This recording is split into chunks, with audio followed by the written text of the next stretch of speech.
নামে একটা গ্রাম ছিল। সেই গ্রামে অর্জুন নামে একজন গরিব লোক থাকত। অর্জুন গ্রামের পড়ে থাকা নোংরা তুলত। সেই নোংরার মধ্যে যদি কিছু বিক্রির মতো জিনিস পেত তা বেচে দুবেলা রুটি জুগিয়ে নিত। গ্রামের জমিদার ছিল মতিলাল। মতিলাল অর্জুনকে গ্রামের নোংরা তুলে গ্রাম পরিষ্কার করার জন্য কিছু টাকা দিত, যা তার খরচের জন্য নগণ্য ছিল। একদিন, শোনো, বাড়িতে এখন খাবারের কিছুই নেই। আজ আমি আমাদের তিনজনের জন্য একটা রুটি বানাচ্ছি, কিন্তু সেই রুটি আমাদের লবণের সঙ্গে খেতে হবে। কোনো ব্যাপার না, আজ আমরা লবণের সঙ্গে রুটি খাবো, আর এখন ভগবান চাইলে কাল গুড়ের সঙ্গে খাবো। অর্জুনের এই কথা শুনে তার 10 বছরের মেয়ে বলল, বাবা, সত্যি তুমি গুড় এনে দেবে? আমার গুড়ের সঙ্গে রুটি খেতে খুব ভালো লাগে। হ্যাঁ হ্যাঁ মা, কাল গুড় এনে দেবো। কেন তাকে মিথ্যে আশা দিচ্ছ? হ্যাঁ, তুমি একটা টাকাও পাচ্ছ না, তবু বলছো গুড় এনে দেবে। গুড় কোথা থেকে আসবে? আরে তোকে বলতে ভুলে গেছি রাধা, কাল জমিদার বাবু বলেছেন গ্রামের কিছু লোকের কাছে গরু মহিষ ষাঁড় আছে, তাদের ম্যাশলার গোবর তুলে কাজ করতে হবে। এই কাজ করলে তাদের কাছ থেকে আমরা কিছু টাকা পাবো, তাতে সব হয়ে যাবে। কি, এখন তুমি গোবরও তুলবে? তাহলে কি করব? এখন পেট ভরাতে হলে যা কাজ পাবো তা তো করতেই হবে। হায়, আমার তো ভাগ্যই ফেটে গেছে। নোংরা তুলতে থাকা লোকের সঙ্গে বিবাহ তো করেই ফেলেছি। ঠিক আছে। অর্জুন রুটি খেয়ে ঘুমিয়ে পড়ল। পরের দিন সে একটা বড় ঝুড়িতে পুরো গ্রামের নোংরা তুলে দূরে ফেলে আসে।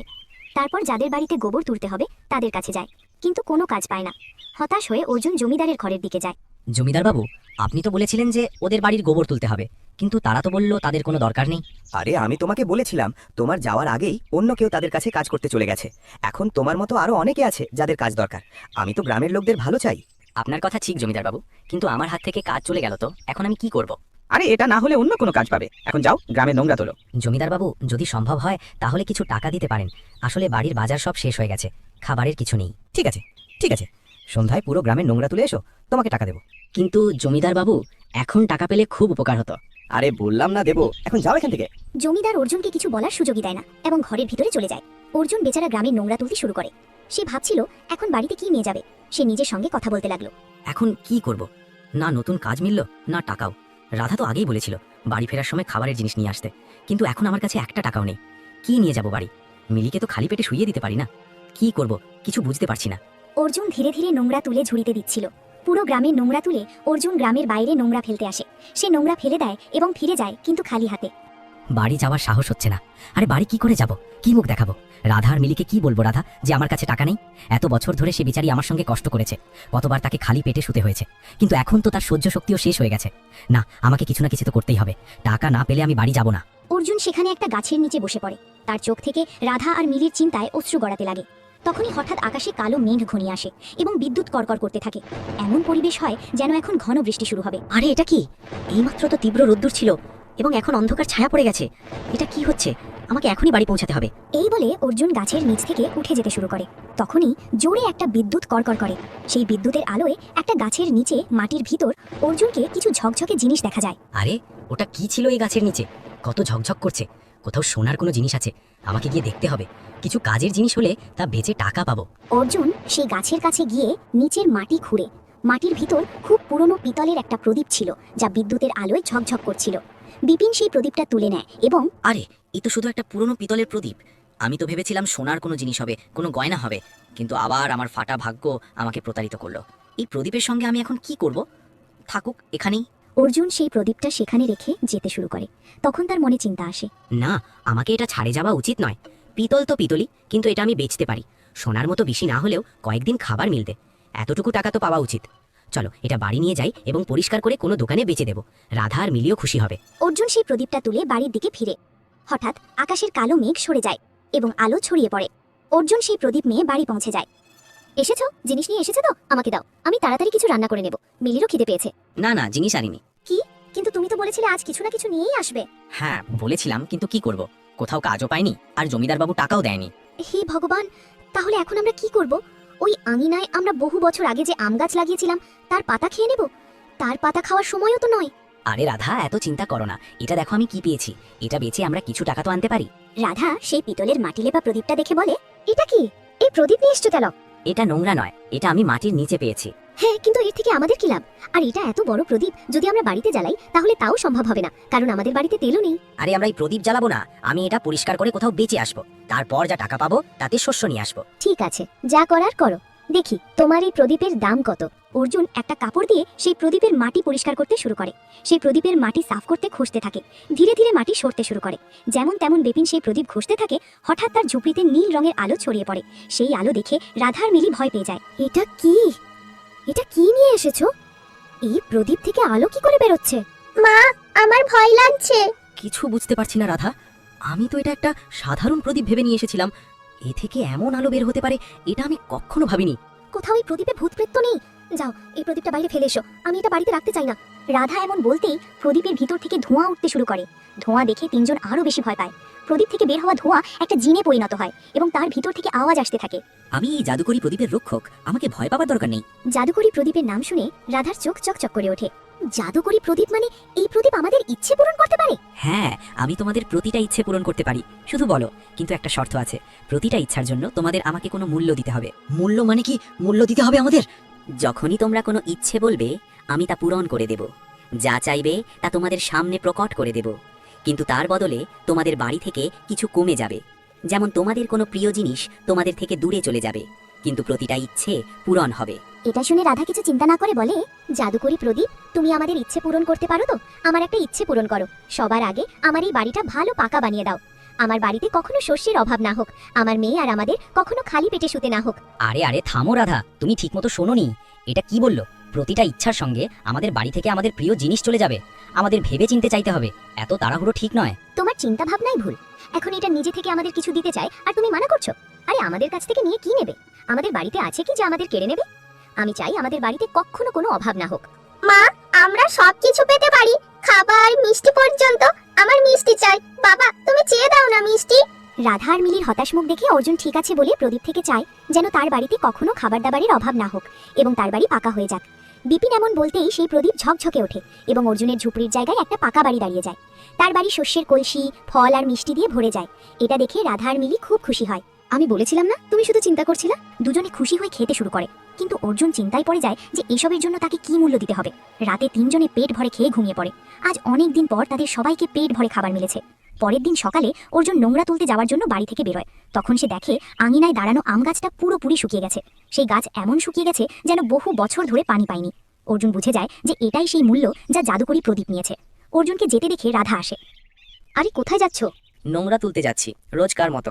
আমি বলেছিলাম না তোমার চিন্তা ভাবনাই ভুল। তোমার এই চিন্তার জন্যই আমরা এত বছর গরিব হয়ে রইলাম। তুমি কি বলতে চাও রাধা? আমাদের কাছে এখন সেই জাদুকরি প্রদীপ আছে।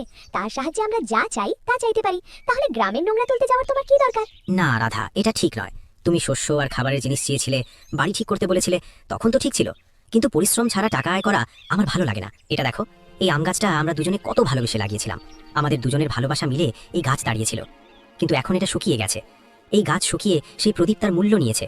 আর এখন কিছু চেয়ে আরো কিছু হারাতে চাই না। আরে কিন্তু শুধু শস্য আর ফল মিষ্টি দিয়ে কি হবে? ভালো জামা কোথায়? বাড়িতে দামি জিনিসগুলো তাও তো দরকার।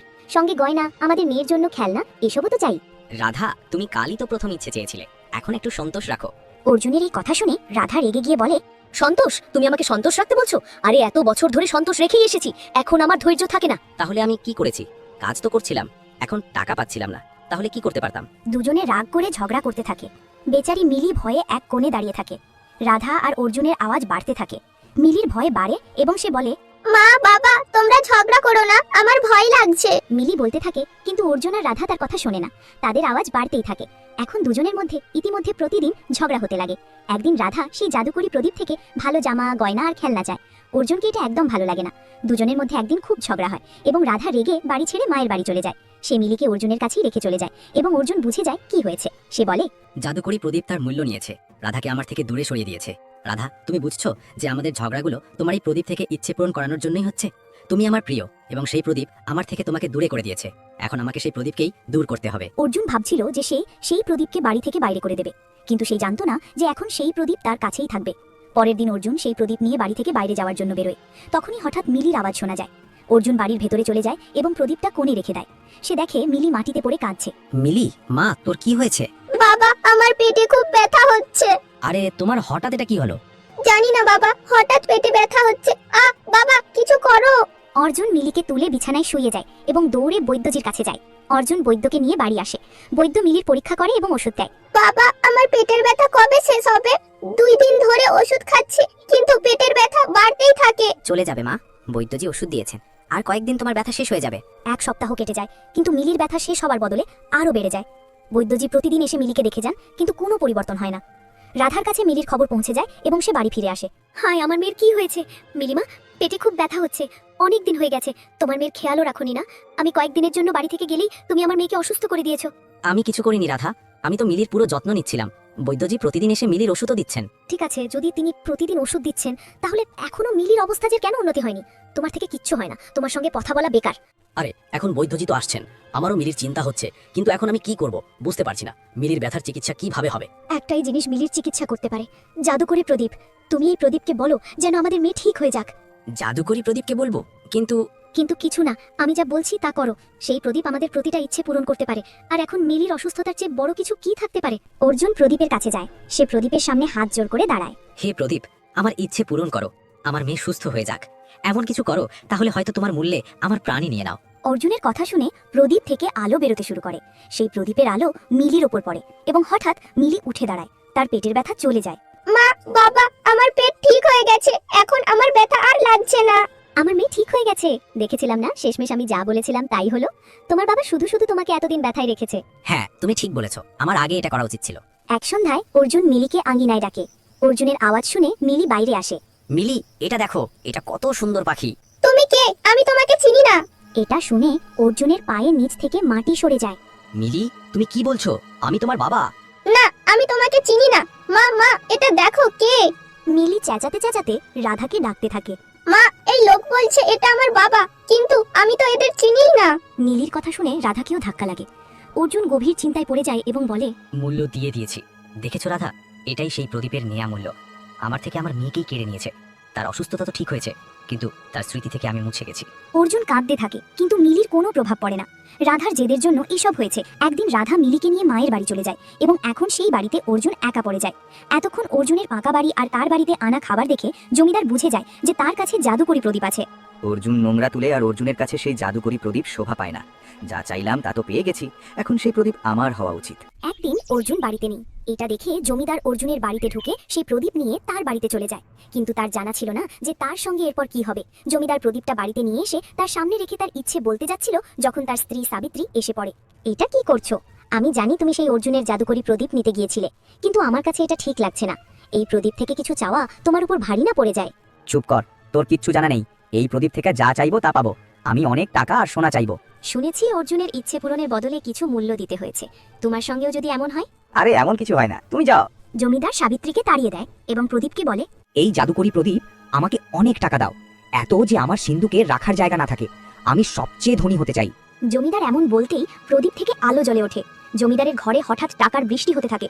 জমিদার সেই বৃষ্টি দেখে খুশি হয় এবং টাকা তুলতে শুরু করে, কিন্তু তাকে জানা ছিল না যে এখন তাকে কি মূল্য দিতে হবে।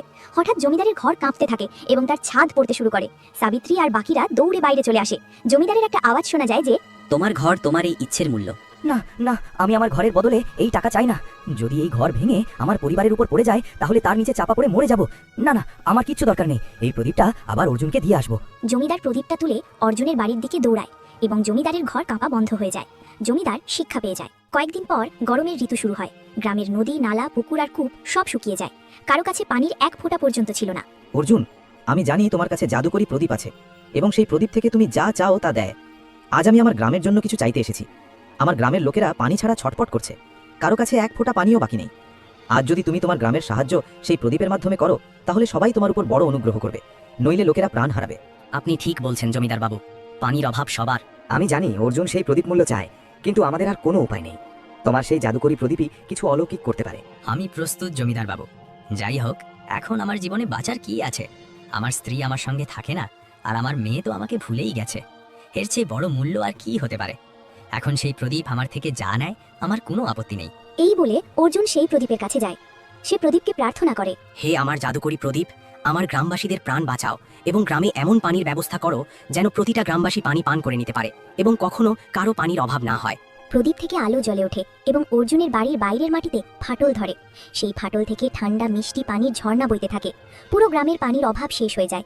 জমিদারের সঙ্গে সব গ্রামবাসী অর্জুনকে ধন্যবাদ জানাতে থাকে। অর্জুন রাতে ঘুমিয়ে পড়ে এবং যখন সকালে ওঠে তখন তার চোখের আলো চলে যায়। সে বুঝে যায় যে এবার তার চোখই প্রদীপের মূল্য। এখন অর্জুনের জীবনে খুব অসুবিধা হতে থাকে। গ্রামবাসীরাও তার প্রতি করুণা দেখাতে থাকে। একদিন অর্জুন আঙিনায় হোঁচট খেয়ে পড়ে যায়, তার মাথায় চোট লাগে। প্রদীপ, তুমি ভালো মূল্য নিয়েছো আমার থেকে। আমার স্ত্রী, মেয়ে আর এখন আমার চোখের আলো কেড়ে নিয়েছো। এখন আমার শেষ ইচ্ছে পূরণ করো। তুমি আমাকে মুক্তি দাও। এখন আমার জীবনের ইচ্ছে নেই। অর্জুন এমন বলতেই প্রদীপের জিন প্রকট হয়। অর্জুন, আমি তোমার প্রাণ নিতে পারি না। আমার ইচ্ছে পূরণের শক্তি আছে, এটা সত্য, কিন্তু জন্ম এবং মৃত্যু আমার হাতে নেই। তুমি তোমার স্বার্থ বা লোভে আমার কাছ থেকে কিছু চাওনি, তাই আজ আমি তোমাকে বরদান দিচ্ছি। তুমি গ্রামের জন্য যা করেছো তার জন্য আমি তোমার কাছ থেকে নেওয়া মূল্য ফিরিয়ে দিচ্ছি। তুমি সত্যিকার পরোপকারী, তাই তোমাকে এই বরদান মিলছে। কিন্তু তারপর এই প্রদীপ অদৃশ্য হয়ে যাবে। তুমি আর কখনো এর ব্যবহার করতে পারবে না। হঠাৎ প্রদীপ থেকে নীল আলো বেরিয়ে অর্জুনের চোখে চলে যায়। অর্জুনের চোখের আলো ফিরে আসে। সে সামনে দেখে তখন রাধা আর মিলি তার দিকে তাকিয়ে হাসছে।